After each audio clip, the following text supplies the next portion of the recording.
अहम खबर आ रही है, आपको बता दें कराची गुल प्लाजा की आतिज़दगी में तखरीबकारी का शुबा बम डिस्पोजल स्क्वाड की जानिब से इमारत का मुख्तसर विजिट किया गया है। ये बता दें आपको कि BDT टीम की जानिब से मुख्तलिफ हिस्सों से नमूने भी हासिल किए गए हैं और हासिल करदा नमूने फॉरेंसिक के लिए लेबॉर्ट्री भिजवाए जाएंगे।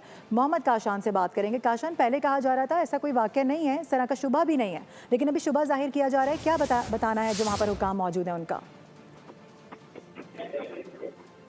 जी बिल्कुल, देखें गुल प्लाजा में आग लगने के वाक़ये पर बम डिस्पोजल स्क्वाड की टीम को मौके पर तलब कर लिया गया है, जहां इमारत का तफसीली जायजा लिया जा रहा है। ज़राए के मुताबिक BD टीम ने इमारत के मुख्तलिफ हिस्सों से जले हुए मटेरियल, दीवारें और फर्श से नमूने हासिल किए हैं जो फोरेंसिक लेबॉर्ट्री भिजवाए जाएंगे। ज़राए का यह भी कहना है कि बज़ाहिर किसी तकरीबकारी की शवाहिद नहीं मिले, ताहम हतमी रिपोर्ट जो है फोरेंसिक नतीजे के बाद आने के बाद जारी की जाएगी। इस वक्त जो है SSP सिटी को गुलाम मुस्तफ़ा अराइन जो कि BD टीम के इंचार्ज हैं वो ब्रीफिंग दे रहे हैं और BD टीम बिल्डिंग में दाखिल हो चुकी है। मटेरियल जो है वो BD टीम की जानिब से महफूज किया जा रहा है, जबकि BD टीम की जानिब से जला हुआ मटेरियल, मलबे की भी कुछ पार्ट्स हैं वो भी महफूज बनाए गए हैं, उनको लेबॉर्ट्री यहाँ से रवाना किया जा रहा है। जी ठीक है, इन्वेस्टिगेशन अब हतमी मराहिल में दाखिल हो चुकी है, तहकीकात का बाकायदा आगाज़ कर दिया गया है जिसको तेज़ कर दिया गया है। BD टीम इस वक्त वहाँ पर मौजूद है, मुख्तलिफ हिस्सों से नमूने हासिल किए जा रहे हैं। इस हवाले से काशान हमें रिपोर्ट कर रहे थे, बहुत शुक्रिया काशान।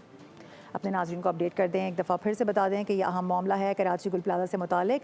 ये बताया जा रहा है कि तखरीबकारी का शुबा इसमें ज़ाहिर किया जा रहा है, लेकिन जो BD टीम है वो इस वक्त इमारत में मौजूद है। मुख्तसर जायज़ा भी इमारत का लिया गया है।